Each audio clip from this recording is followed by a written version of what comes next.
बिस्मिल्लाहिर्रहमानिर्रहीम अस्सलाम वालेकुम। Welcome back to my channel let's cook with Asiya. आज मैं आपके साथ बेकरी वाले बिस्किट्स की रेसिपी शेयर करूंगी। बहुत ही मज़े के बनते हैं, बहुत ही आसान रेसिपी है। इसको हम विदाउट ओवन बनाएंगे और विदाउट बटर बनाएंगे। घर पर जो बनास्पति घी होते हैं हम उसके साथ इसको बनाएंगे ताकि हर कोई आसानी से इसको बना सके। और बनास्पति घी से भी बहुत ही मज़ेदार बनते हैं और बहुत जल्दी बनकर तैयार हो जाते हैं। तो चलिए इसको बनाना शुरू करते हैं और देख लेते हैं हमें इसके लिए किन किन चीज़ों की ज़रूरत होगी। तो बेकरी वाले बिस्किट बनाने के लिए सबसे पहले मैंने यहाँ पर ले लिया है मैदा। 2 कप मैदा है यहाँ पर मेरे पास। इसके अलावा आधा कप जाएगी इसमें आइसिंग शुगर यानी 100 ग्राम। और अगर आइसिंग शुगर नहीं है तो आप सिंपल चीनी को पीस सकते हैं। और इसके अलावा हमें यहाँ पर चाहिए होगा तकरीबन 125 ग्राम घी। और 125 ग्राम जो है आधे कप से थोड़ा सा ज़्यादा होता है। पौना कप भी नहीं होता और आधा कप भी नहीं होता। इससे थोड़ा सा देखें, आप देख सकते हैं कितना है। आधे कप से थोड़ा सा ज़्यादा, पौने कप से कम, 3/4 कप से कम होगा ये। और इसके अलावा एक आधा डंडा चाहिए होगा हमें। 1 टीस्पून बेकिंग पाउडर, चुटकी भर नमक और इसके अलावा वनीला एसेंस इसमें जाएगा। ठीक है, तो इसको बनाना शुरू करते हैं। इसके लिए सबसे पहले बाउल में मैं डालूंगी घी और इस घी में हम डाल देंगे आइसिंग शुगर। और इन दोनों को हम अच्छे से बीट करेंगे। इतना बीट करेंगे कि दोनों फूल जाएं और इनमें हवा भर जाए, फ्लफ़ी हो जाए और क्रीमी कलर की हो जाए, यानी वाइट कलर का हो जाए बिल्कुल ये मिक्सचर। जितना अच्छा बीट होगा उतनी अच्छे हमारे बिस्किट बनेंगे। तो देखिए मैंने इन दोनों को अच्छे से बीट कर लिया। आप कलर चेक कर सकते हैं कितना अच्छा हो गया। अब इसमें अंडा शामिल कर देंगे। अंडे को अलग से तोड़ कर डाला करें। अगर वैसे ही आप डाल देंगे बाज़ दफ़ा ख़राब होता है तो पूरा मिक्सचर आपका ख़राब हो जाता है। अंडा डाल के इसको अच्छे से बीट कर लेंगे। और अभी हमने मुकम्मल बीट नहीं किया तो साथ इसमें डाल दूंगी बेकिंग पाउडर। 1 टीस्पून चुटकी भर नमक डाला है इसमें। और हाफ़ टी-स्पून इसमें डालेंगे जो है वनीला एसेंस।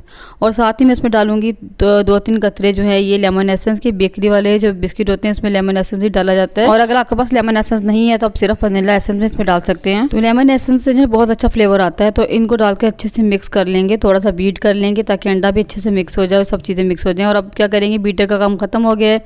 अब मैदा शामिल कर देंगे और इसको अच्छे से मिक्स कर लेंगे।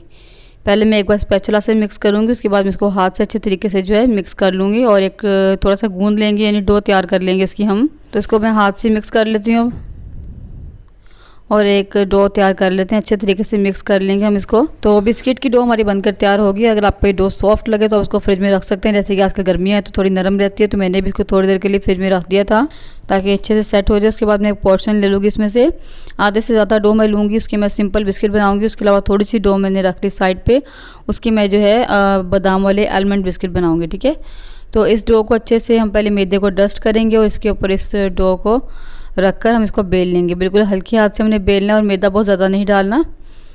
हल्के हल्के हाथ से हम बेलेंगे, बहुत लाइट, वरना ये डो बहुत नाजुक होती है और टूटने का डर होता है। और इसको हमने बहुत बारीक भी नहीं बेलना और बहुत ज़्यादा मोटा भी नहीं बेलना। तो मैं आपको दिखाती हूँ कि हमने किस साइज़ के इसके जो है मोटाई रखनी है। तो देखिए मैंने इसको बेल लिया है। और अब मैं डिफरेंट शेप्स में बिस्किट कट करूँगी। मेरे पास यहाँ पर राउंड कटर है। ये छोटा कटर था तो मुझे छोटा लग रहा था, मैंने फिर बड़ा कटर ले लिया।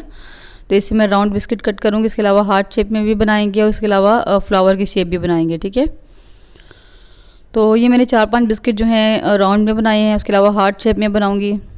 आपके पास अगर कोई शेप्स हैं तो ठीक है, कटर हैं। और अगर नहीं है तो आप सिंपल किसी भी चीज़ का ढक्कन ले सकते हैं, उससे आप गोल बिस्किट काट सकते हैं। कोई प्रॉब्लम नहीं है, ज़रूरी नहीं है कि कटर हो आपके पास, आप किसी भी चीज़ से कर सकते हैं। तो देखिए इसकी मोटाई हमने इतनी रखनी है। ज़्यादा बारीक रखेंगे तो भी अच्छे नहीं लगेंगे, ज़्यादा मोटे होंगे तो अंदर से कच्चे रह जाएंगे। और इसमें से मैं जो है बिस्किट सारे निकाल लूँगी और एक्स्ट्रा जो सारी डो है उसको साइड पे करके दोबारा से बेल लेंगे। तो इसको मैंने दोबारा बेल लिया और अब मैं हार्ट शेप में बनाऊंगी। इसके अलावा फ्लावर की शेप दूंगी। अच्छा, मेरे पास यहाँ पर ये पुरानी ट्रे है पिज़्ज़ा वाली, मैं इसमें रख रही हूँ। बेकिंग ट्रे कह लें आप इसको, क्योंकि हमने इसको विदाउट ओवन बनाना है। तो अब मैं ये फ्लावर की शेप में कट कर लूँगी और इन सबको हम बेक होने के लिए ट्रे पर रख देंगे। ठीक है, आपने बहुत एहतियात से इनको उठाना है पैलेट नाइफ़ की हेल्प से, वरना ये टूटने का डर होता है, बहुत नाजुक होते हैं। तो देखिए हमारा बिस्किट आधे बनकर तैयार हो गए हैं, बाकी के आधे हम बाद में बनाएंगे। इसको मैं जो है बेक होने के लिए रख दूँगी।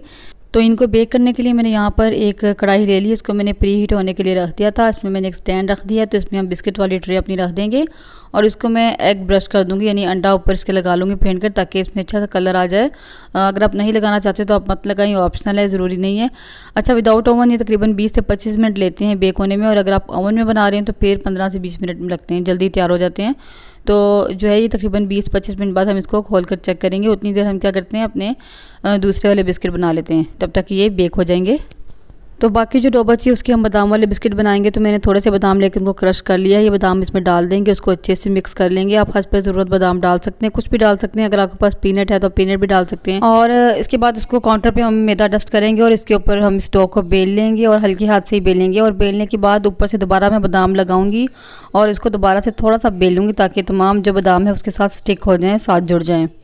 और उसके बाद मैं इनको जो है स्क्वायर शेप में कट करूँगी, यानी मैं इनको चौरस बनाऊंगी इन बिस्किट्स को। तो उसके लिए मैं क्या करूँगी, इनकी साइडें सबसे पहले मैं रिमूव कर दूँगी और जो है इसको मैं एक स्क्वायर शेप दे दूँगी ताकि हमारी नीट सी जो हमारे पास एक शेप बन के आ जाए। ये जो साइडें हैं इनको हम बाद में यूज़ कर लेंगे, ठीक है। उसके बाद मैं क्या करूँगी, यहाँ पर 2 कट लगाऊँगी और अपनी पसंद के मुताबिक जिस साइज़ में मुझे बिस्किट चाहिए होंगे। और 3 हमारे पास यानी पार्ट बन गए हैं और 2 कट मैं यहाँ पर लगाऊँगी इक्वल साइज़ में ताकि इक्वल बिस्किट बने। और इक्वल बिस्किट बनने के लिए 2 लाइनें मैं लगाऊंगी, बाकी जो एक्स्ट्रा होगा उसको मैं साइड पे कर दूंगी, इसको हम बाद में यूज़ कर लेंगे। तो मेरे यहाँ पर 6 बिस्किट बन गए हैं और जो बाकी की डो बची है उससे मैं बाद में दोबारा बिस्किट बना लेती हूँ इसी तरीके से। तो आप किसी भी शेप में किसी भी तरह के बिस्किट बना सकते हैं। अगर आपके पास कटर नहीं है तो आप सिंपल किसी ढक्कन की मदद से बना सकते हैं। जो शेप आपको पसंद हो आप वैसे बिस्किट बना सकते हैं। तो देखिए बाकी जो डो बची थी उसके भी मैं बिस्किट इसी तरीके से बना लूँगी और 4 बिस्किट जो वो इसमें से निकले थे। तो इसके साथ साथ अगर आप मेरे चैनल पर नहीं हैं तो मेरे चैनल को सब्सक्राइब कर दें और साथ में लगे बेल के आइकन को ज़रूर प्रेस कर दिया करें ताकि मेरी तमाम वीडियो सबसे पहले आप तक पहुंच सकें। वीडियो अच्छी लगे तो लाइक भी कर दिया करें और शेयर भी क्या करें। तो देखिए सारे बिस्किट बन गए हैं। अब जो मैंने पहले बिस्किट बनाए थे उसमें से थोड़ी सी मेरी डो बच गई थी, इसमें से मैं 4 इक्वल पेड़े ले लूँगी और इसको मैं हाथ की मदद से जो बिस्किट तैयार करूँगी। ये थोड़े हम डिफरेंट डिज़ाइन में बनाएंगे।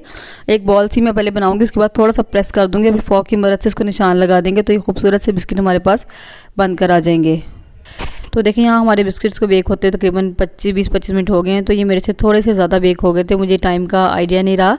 तो आप देख सकते हैं कि बने तो बहुत अच्छे माशाल्लाह, लेकिन थोड़े से नीचे से ना एक तो बिस्किट जल गए थे, मतलब जले तो नहीं थे पर कलर उनका ज़्यादा डार्क हो गया था। तो इसलिए आपने ज़रा टाइम का बहुत एहतियात करनी है।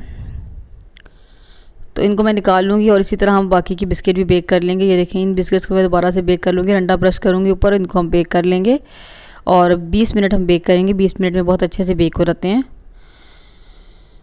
तो देखिए इनको बेक होते हुए 20 मिनट हो चुके हैं। इनमें से कुछ बिस्किट तो बेक हो गए हैं, इनका कलर ब्राउन हो गया है और उनको मैं निकाल लूँगी और जो बेक नहीं हुए उनको मैं अभी पड़ा रहने दूँगी, तकरीबन 5-7 मिनट के लिए मज़ीद बेक करूँगी। तो जो बेक हो चुके हैं जिनका कलर डार्क हो गया इनको मैं निकाल लूँगी। एक्चुअली हम विदाउट ओवन बना रहे होते हैं तो इसकी हमें खुद ही एहतियात करनी होती है, बार बार जो है हमें ढक्कन को उठाकर देखना होता है कि कितना बेकिंग हो गई है, कितनी रह गई है। ऐसा नहीं होता कि आप ऊपर कवर दे दें उसको बिल्कुल छोड़ दें और भूल जाएं, ऐसा नहीं होता, आपको बार बार चेक करना पड़ता है। तो मैंने 5-7 मिनट बाद चेक किया था। तो ये देखें जो बाकी के बिस्किट हैं वो भी बेक हो गए, इनको मैं निकाल लूँगी। बहुत ही मज़े के बने थे माशाल्लाह और बहुत ही ईजी क्विक रेसिपी है। तमाम इंग्रेडिएंट्स वही होते हैं जो घर पर आपके पास मौजूद होते हैं, उनसे आसानी से जो है आपके बिस्किट बन जाते हैं। तो देखिए माशाल्लाह हमारे सारे बिस्किट जो है बनकर तैयार हो गए हैं, बहुत ही ज़बरदस्त बने थे। तो मैं आपको अभी एक चेक करवाती हूँ कि इनका कलर भी कितना खूबसूरत आया है और ये कितने जो हैं क्रंची बने हैं। तो देखिए माशाल्लाह दोनों साइड से कितना खूबसूरत कलर आया है। तो आपने इनको बस 20 मिनट तक ही बेक करना है। तो 20 मिनट में अच्छे से बेक हो जाते हैं। और ये देखें जो मैंने पहले बेक किए थी इनका कलर थोड़ा सा जो है डार्क हो गया था, क्योंकि मैंने टाइम का जो है मतलब कि ध्यान नहीं रखा। तो ये जो बाद में बनाए कितने ज़बरदस्त बने। तो सारे बिस्किट माशाल्लाह कितने ज़बरदस्त हैं और विदाउट ओवन भी माशाल्लाह बहुत ही अच्छे बने थे, बहुत ही अच्छा इन पर कलर आया था, बहुत ही क्रंची बने थे। मैं आपको एक तोड़कर भी चेक करवाती हूँ कि कितने ज़बरदस्त बिस्किट बने थे माशाल्लाह।